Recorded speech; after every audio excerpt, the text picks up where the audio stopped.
Pasamos ahora a un proyecto de una escala totalmente diferente, una joyería de apenas 41 metros cuadrados, donde además el objetivo fundamental del proyecto ya no era solo cubrir el programa en necesidades actual, sino que la premisa primordial pasaba a ser el crear un diseño lo suficientemente sólido y atractivo como para aplicarlo sucesivamente en el resto de locales de la empresa. El local se encuentra enclavado en pleno casco histórico de Murcia, en un edificio de carácter historicista. Para interferir lo menos posible en la fachada, se optó por crear unos volúmenes que sobresalen levemente de la construcción original y que ayudan a realzar, mediante la simplicidad de sus líneas, la arquitectura clásica y los materiales nobles del edificio. Al hacerme el encargo, mis clientes pensaban en el local como si fuera una pequeña bombonera. Por ello, se ha proyectado como si fuera un pequeño joyero, un delicado contenedor sacado de escala, de excelente facturación, rico en detalles y de diseño elaborado. Por ello, en su concepción prevalecen los tonos oscuros, omitiendo cualquier material de acabado brillante, con lo que se consigue que los únicos destellos producidos sean los de la joyería expuesta. En este proyecto era totalmente necesario potenciar el concepto del lujo, despertar en el cliente una emoción y un deseo de poseer cualquiera de las maravillas expuestas. Por eso, en el interior vemos un espacio elegante, cálido y atemporal. Su estética se basa en la armonía de los materiales y colores, que juegan con los tonos beige y marrones, lo que le confiere un cierto halo de glamour. Su distribución lo configura como un interior unitario, de dimensiones ajustadas, pero donde se potencia la amplitud del espacio mediante el uso del espejo. En él, las diferentes zonas se separan mediante paños de cristal, parsol bronce. Estas separaciones aportan cierta intimidad a las mesas de atención al cliente, pero permiten a la vez una conexión visual y un cruce de perspectivas entre todas las zonas.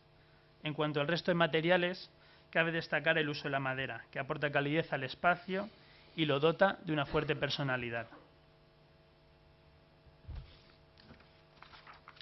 En lo referente a la iluminación, esta se ha programado en dos niveles. Por un lado, una iluminación difusa, tenue y perimetral, y por otro, una iluminación técnica y de refuerzo sobre el producto y sobre los puestos de venta. En definitiva, se ha creado una iluminación que potencia el protagonismo de las joyas expuestas.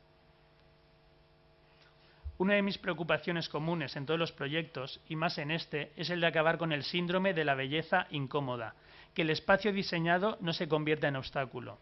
En este caso, un gran condicionante ha sido el de la seguridad, que ha implicado más un trabajo de diseño industrial que de interiorismo, para integrar todas las instalaciones necesarias en este tipo de locales. En este sentido, nuestra obligación como diseñadores es siempre la de atender a la funcionalidad en todos los espacios proyectados. Vemos de nuevo un local destinado al mundo de la restauración, el Restobar Culinart. Es un proyecto muy reciente, apenas tiene 3 meses. Tiene en común con el primero su apuesta por crear también un concepto de restauración de calidad. Sin embargo, el proyecto es totalmente distinto. La principal diferencia es que surge de un restaurante existente, sobre el que se realiza una reforma parcial, por lo que no se pueden resolver todas las deficiencias que nos encontramos en el local. Nuestra premisa principal era apartarnos al máximo y con el mínimo coste de la imagen que presentaba el local anterior. La primera decisión y la de mayor trascendencia fue cambiar su imagen exterior, su fachada. Anteriormente, el local se cerraba con un muro enfoscado en el que se abrían de forma aleatoria diminutos ventanales, reproduciendo muy desafortunadamente un estilo tradicional vasco. La nueva propuesta plantea crear una fachada más permeable, volcando el interior a la maravillosa plaza en la que se encuentra. Para ello, se crea una segunda piel sobre el acristalamiento a base de una celosía metálica.